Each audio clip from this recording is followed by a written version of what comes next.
courant s'interroge lui-même.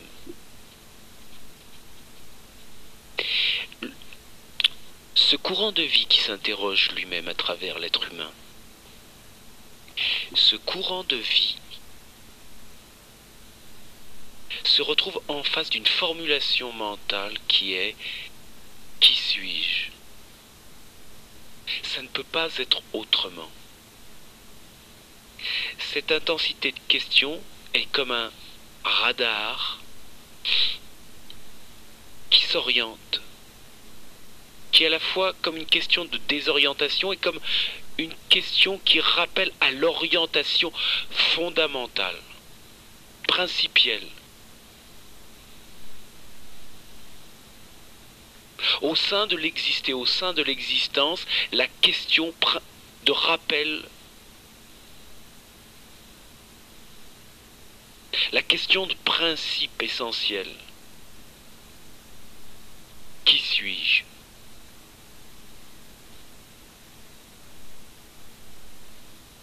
Il est important que dans cette vie, il y ait un instant où on soit intensément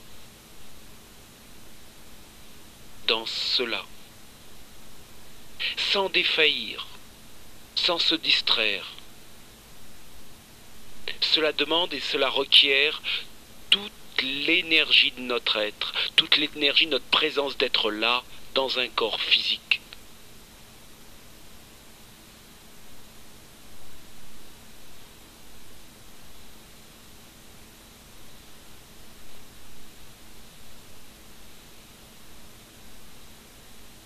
Cette intensité de la question est un radar. On ne sait pas à qui la poser. Elle se pose, n'est-ce pas?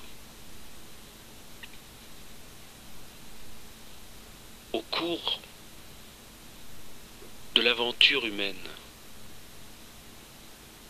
cette question a rencontré des panneaux indicateurs ou des panneaux dictateurs.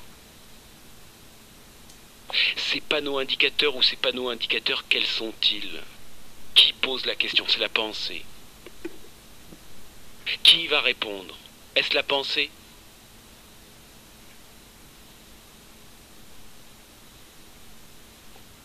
Voyons ce qu'il en est. Ou du moins c'est une invitation à partir de celui qui parle. Qu'est-il réellement à partir de cette question, qui est une quête?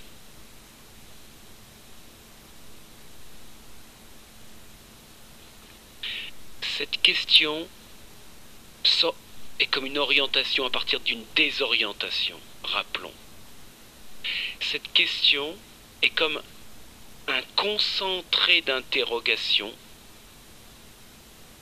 qui se meut dans un espace-temps indéfinissable et qui pourtant est concentré dans ces trois mots.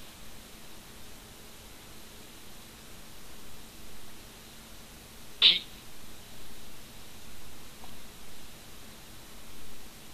suis-je? Je suis qui?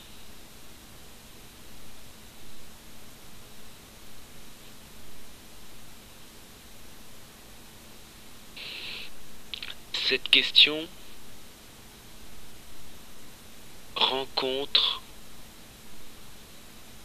ce qu'elle porte en elle-même, c'est-à-dire tout un concentré.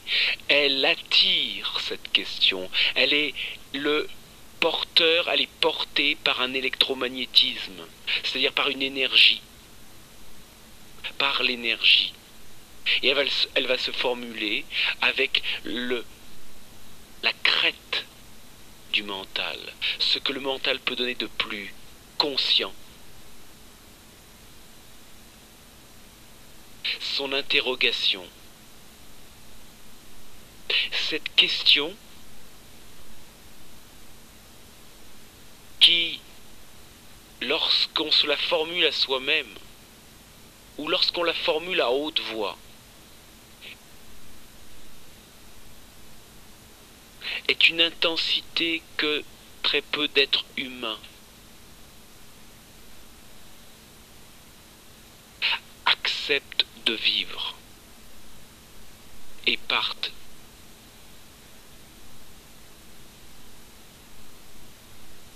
Sortent de cette question par tous les moyens, en posant des questions et en étant dans une question qui est une attente d'une réponse. Sommes-nous conscients que la question questionne? Sommes-nous conscients que la question demande une réponse et que nous avons comme un comportement vers l'autre? Dis-toi à qui je pose la question, tu vas me répondre. Qui es-tu? Mais qui suis-je? Et restons dans la verticalisation et l'érection de cette question. Alors, quand cette question se pose, elle va se tourner par de nombreuses. Elle va se tourner vers.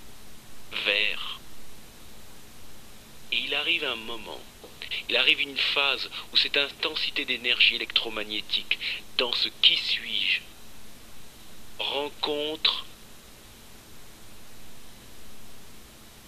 ce que l'on peut appeler des présences réflectrices de la question.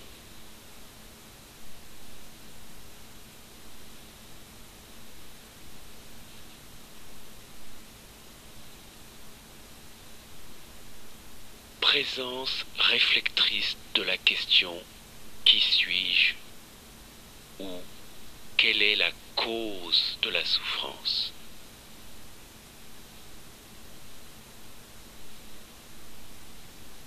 Nous n'avons pas encore répondu à la question. Nous sommes simplement pour l'instant dans la question. Et si je prenant toute cette lenteur avec les auditeurs, c'est parce que nous allons trop vite.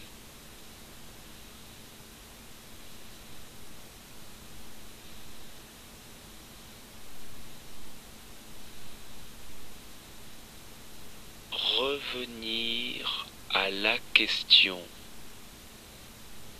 sans chercher ou voir ce qui voudrait chercher tout de suite la réponse. Et là, eh bien, il semble que pour le chercheur, pour celui qui se pose cette question, il y ait des êtres où,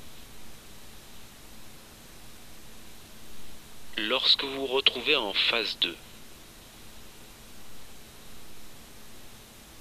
il vous révèle qu'il ne se pose plus aucune question et que ces êtres-là ont dit qu'ils sont dans ce qu'on appelle la tradition de la question qui est dissoute.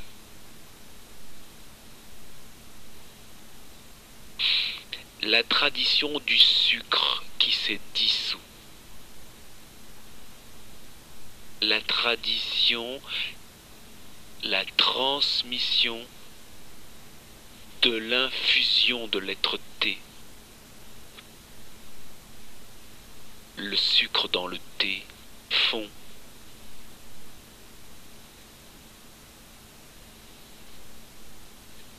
Le fondamental de cela, c'est que le mental peut être le sucre, peut-être bien. Et la tradition, qu'est-ce d'autre que ce qui dissout le sucre, ce qui est éminemment efficient. Cette efficience même, au cours de l'évolution humaine, la tradition spirituelle est la dernière porte que l'homme peut pousser après bien des errances. Et c'est là où la réponse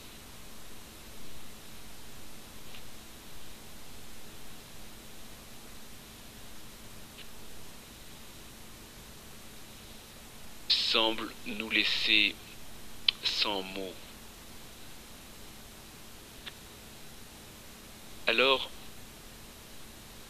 bon nombre d'êtres au cours de l'histoire de l'humanité et maintenant sont dans ce que l'on appelle la tradition spirituelle ou la tradition du rappel au réel ou de l'incarnation de ce qui est non soumis à la dualité.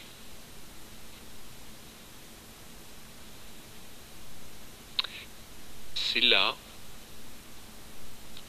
où nous nous retrouvons avec cette rencontre de celui qui cherche et se retrouvant dans cette sphère de présence que l'on appelle la tradition éternelle, l'homme découvre qu'il y a des indicateurs. Ces indicateurs qui sont en même temps porteurs de ce qui dissout la souffrance. Et c'est pourquoi dans la tradition spirituelle, il est dit que l'homme ne peut être libéré que dans l'abandon à toute autre chose que sa petite volonté mentale. Et que la rencontre avec celui qui incarne la présence non mentale est la possibilité pour le chercheur